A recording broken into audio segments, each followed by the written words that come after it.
Mount Washington. At 6,288 feet or 1,917 meters tall, in a country home to the Rockies, the Sierras, and the Alaskan giants, it's almost difficult to even call it a mountain. But Mount Washington is deceptive. In fact, it's no exaggeration to say that Mount Washington experiences some of the worst conditions not just in the US, but anywhere on Earth. It's for this reason that it actually has the record for the most fatalities per vertical foot of any mountain on the planet. These are the disturbing incidents of the most dangerous small mountain in the United States. As always, viewer discretion is advised.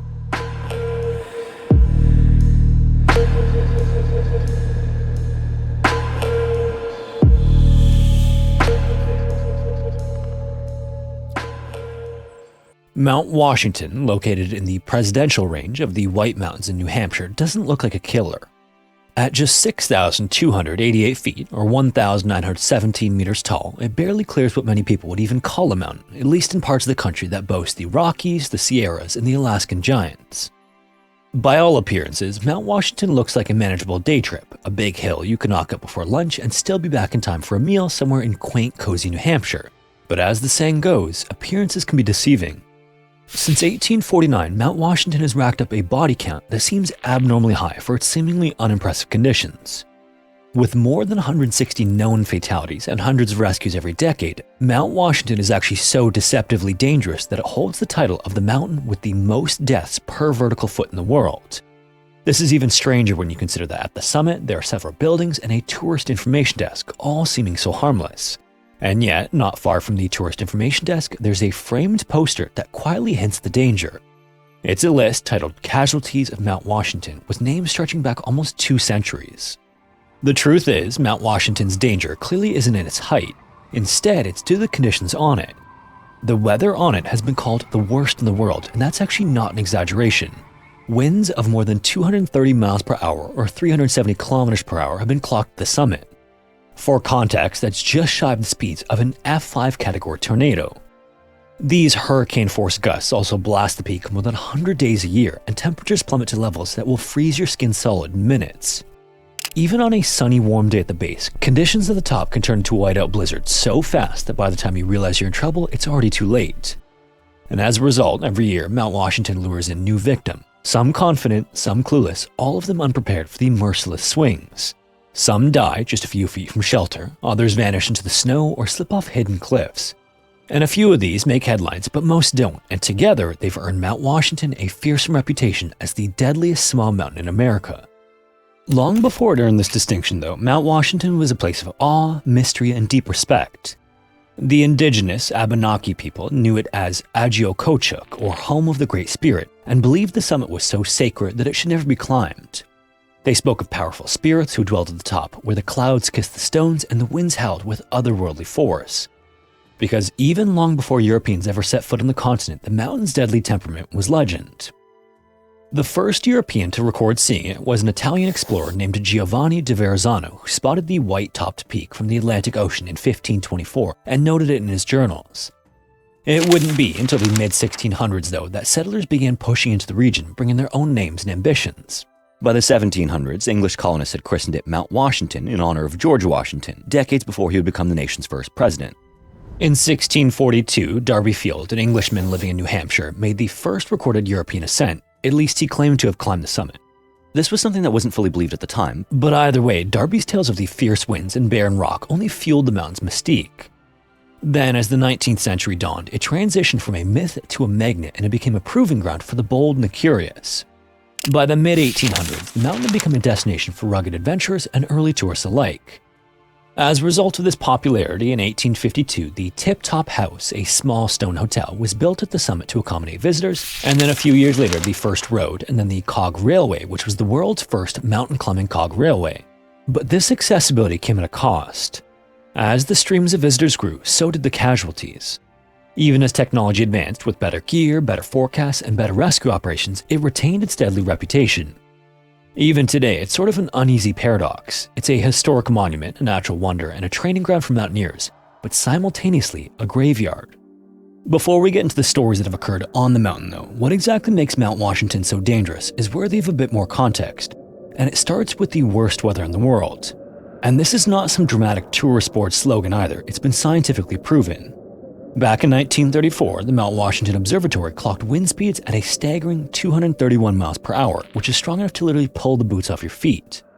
This record still holds as the highest non-tornado wind speed ever measured, and the cold doesn't play around either.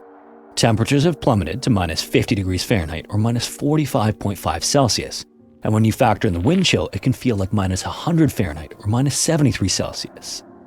It also snows so hard and so often that even in July you might find yourself trudging through snowdrifts up to your hips. The mountain also averages 280 inches or 711 centimeters of snow a year, and thanks to the endless howling wind, that snow blows into drifts 10 to 40 feet or 3 to 12 meters deep in some places. As you might imagine, this completely covers landmarks and trail markers, and the whiteout conditions are about as bad as it gets. And hikes up Mount Washington are more difficult than you'd expect from its size too. Every route, no matter how popular, involves a fairly brutal climb. Many start near sea level and climb to more than 4,000 feet or 1,200 meters in just a handful of miles. And in fact, one particular route, the Tuckerman Ravine route, actually works out to be a steeper gain per mile than Denali's famous West Buttress route. And then once you break above the tree line at around 4,400 feet, you're completely exposed. There are no trees to block the wind and no real shelter until the very top, just endless rocks and the occasional sheer drop. The average hike time is also about 8 hours, and that's assuming you don't get blown off course, cramp up, run out of daylight, or have to even find the trail because it was erased by snow. Maybe worst of all though is that Mount Washington just feels accessible. It's right there, just a few hours from Boston. You can drive to it, you can even ride a train to the summit, take a selfie, and grab a cup of hot chocolate at the gift shop. It looks tame and can even feel tame, but obviously this is deceptive. The mountain claimed its first recorded victim in October of 1849.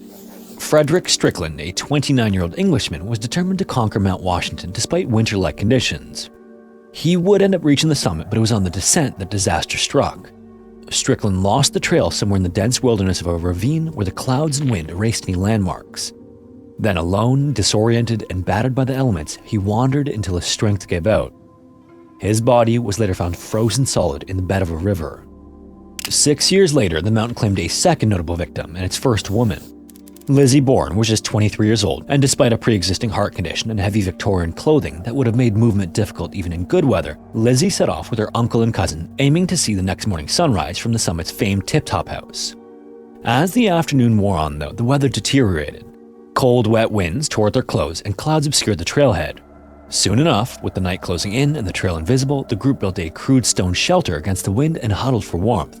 By morning, however, Lizzie had succumbed to the cold and died of hypothermia. And tragically, in a cruel twist of fate, when the fog lifted, Tip Top House stood just a few hundred feet away. It was so close, they probably could have crawled to it had they had known. But despite this well-documented history, Mount Washington keeps claiming victims to this day.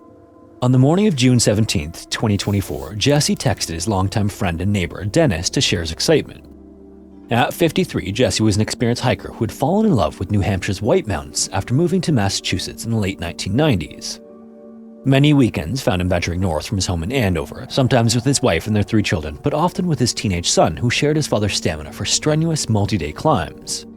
Then, even when he wasn't hiking, he was preparing for it, following outdoor YouTubers, researching the latest ultralight gear, and updating his list of dream climbs, including Mount Kilimanjaro. In his kitchen, he even had a map of New Hampshire's 4,000-foot peaks, and by June of 2024, he had already conquered 21 of them. That weekend as well, Jesse aimed to tackle one of the most storied and grueling routes in the White Mountains, something known as the Presidential Traverse.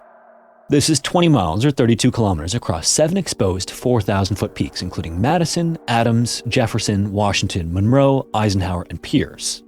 And he had hoped to share this trek with his son, but when his son couldn't get away from school, he decided to go solo.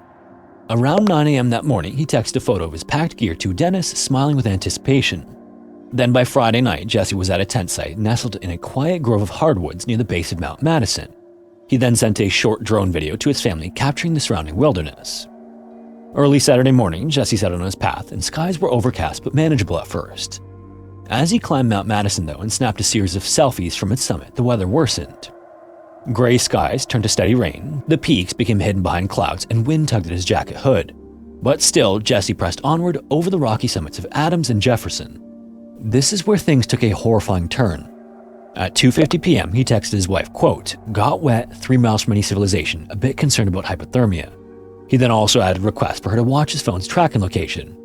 Then at 4:26 p.m., another text read, quote, "Heading to Mount Washington or Lake in the Clouds hut." By this point, the weather was collapsing faster than either of them realized. Up at the summit, winds roared to 80 miles per hour or 129 kilometers per hour, and temperatures nosedived. Sleet and snow also fell over the exposed ridgelines, and the wind chill dipped to -5 degrees Fahrenheit or -21 degrees Celsius. This is an unthinkable danger for anyone, much less a soaked and isolated hiker.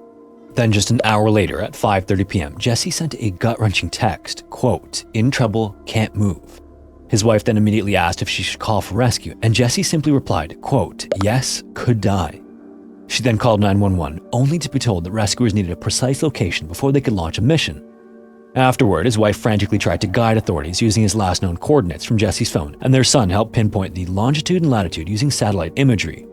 As this was going on, as they scrambled to coordinate help, his wife sent more messages asking if he was awake, and for a time, there was no reply. Then finally, there was another message from Jesse, quote, "I am lost, need help." This would be his final communication. Lieutenant Mark of New Hampshire Fish and Game received the report at 6:34 p.m. Rescue crews then loaded up a truck with tire chains and fought their way up the ice-glazed Mount Washington Auto Road. 4 hours later at 10:38 p.m., after hours of brutal searching, the first team found Jesse lying on the Gulfside Trail near Mount Clay, and he was unresponsive and deep into hypothermia. They then constructed a makeshift shelter to shield him from the storm and tried desperately to rewarm him. He was then evacuated back to the base of the mountain, and from there he was rushed to the hospital, but despite every effort, Jesse couldn't be saved. He was pronounced dead after several hours of attempted resuscitation. He had been less than a mile from the Lake of the Clouds hut, where he likely would have been safe. In the aftermath, understandably, Jesse's death sent shockwaves through his family and the hiking community that admired him. He wasn't some reckless adventurer or thrill seeker unprepared for the mountains. He was thoughtful, experienced, prepared, and still, he died anyway. And just 2 months later, Mount Washington struck again. In August 2024, a 72-year-old man decided to take the cog railway up to the summit and then hike down under his own power. This is a fairly common thing for tourists of the mountain, and it was a decision that seemed harmless at the time and should have been harmless. Again, this was August, so the man was dressed only in jeans, a thin raincoat, and hiking boots. As he descended though, the rain turned to sleet and the fog thickened and the summit's mild winds grew stronger. And worst of all, temperatures then plummeted to below freezing with the wind chill. A fellow hiker found his body the next day, sprawled along the Gulfside Trail, just half a mile from the summit. Close enough that he might have survived had he turned back sooner, or maybe he was already on his way back.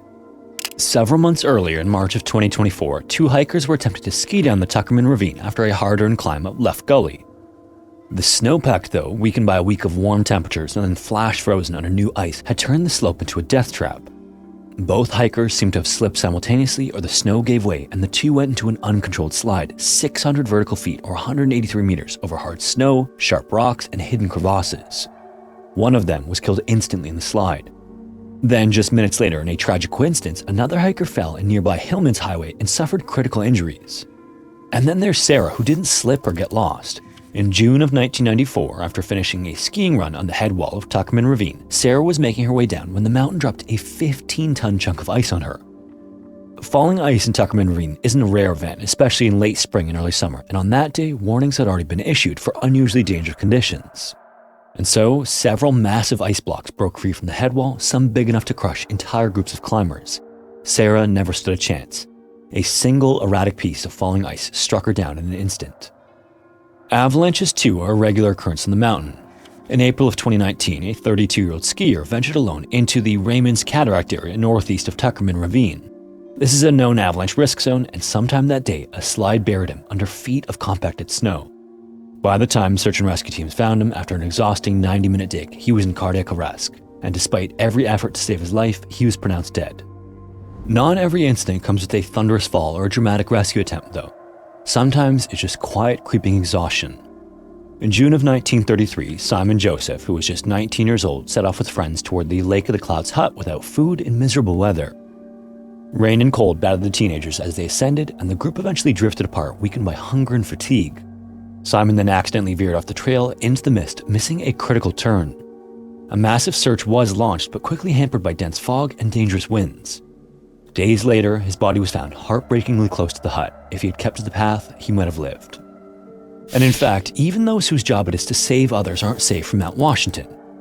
Albert Dow, a volunteer with the Mountain Rescue Service, set out to find 2 missing climbers in January of 1982. The teenagers were trapped somewhere in the upper portion, and avalanche warnings were issued and the mountain was raging. Visibility was also almost zero, and yet still Albert and his team climbed. Albert, however, would never make it back. On the descent, he and a fellow rescuer were caught in an avalanche near Lionhead. Albert was found 2 hours later, buried under 3 feet of heavy snow. He became the first and still the only Mount Washington rescue volunteer to die during an active mission. And the climbers he was trying to save ended up badly frostbitten but alive. So you can look at Mount Washington's record and start to wonder, how does a mountain barely taller than a Denver suburb keep killing people like this? And the answer is clearly that it's a combination of ice and wind, but it's also in its deceptive appearance and the popularity. It doesn't look like a death trap, and it doesn't feel like one either. The mountain is easy to get to. It doesn't require a 2-week expedition, hauling gear up glaciers. There are no bush planes, no yaks, and no oxygen masks. You can drive to the trailhead in an SUV and be standing on a summit-bound trail by mid-morning. And if you're feeling really casual, you can literally take a train or drive your car up to the top and buy a bumper sticker that says you did. It all feels manageable, touristy even, and that's exactly the trap. People see the paved road and the gift shop at the summit and think, how bad could it possibly be? They see the blue skies at the base and assume the weather will hold. It doesn't need to be storming when you start, and it doesn't need to look dangerous when you lace up your boots. But even for the experienced, the mountain is still obviously dangerous. He had climbed dozens of peaks across New Hampshire, he knew the White Mountains, he was strong and capable, and still Mount Washington took him down. The same thing happens again and again. Hikers underestimate the weather or overestimate their speed or trust forecasts that can change in minutes. Taking a look at the statistics, between 1928 and 2024, the leading cause of death by a wide margin has been what's been termed long sliding falls, which make up more than 45% of deaths during that time period. Just behind that, hypothermia and avalanches are tied for second at 20%. Issues like exposure, falling ice, and crevasses are also represented on the list. And one of the more common causes of death on Mount Washington is actually heart attack, with at least 23 being recorded. All in all, Mount Washington doesn't look like some of the other dangerous mountains on the channel like Mount Everest or K2. It stands there, unassuming and framed by blue skies. It's a mountain that doesn't just kill in raging blizzards or howling whiteouts, although it's more than capable of both. It kills on sunny afternoons under skies so clear you can see the Atlantic Ocean shimmering miles away. It kills when you're 1 mile from a hut, a few hundred feet from a shelter, or when you're already texting your family that you'll be fine. Its victims are almost never cartoonishly reckless. They're just people like Jesse who are thoughtful, methodical, and prepared. They're tourists who decide to stretch their legs after a ride up the Cog Railway, and they're hikers who packed all the right gear but couldn't outrun a freak storm, a wrong step, or a sudden slide. It doesn't look like the sort of place where your story ends, and that illusion is why Mount Washington continues to claim lives year after year in rain, in snow, in broad daylight, and under cheerful skies. If you made it this far, thanks so much for watching. If you have a story suggestion, feel free to submit it to the forum found in the description. Also, if you want to support the channel, consider joining the Patreon or becoming a channel member here on YouTube. Anyways, thanks again, and hopefully I will see you in the next one.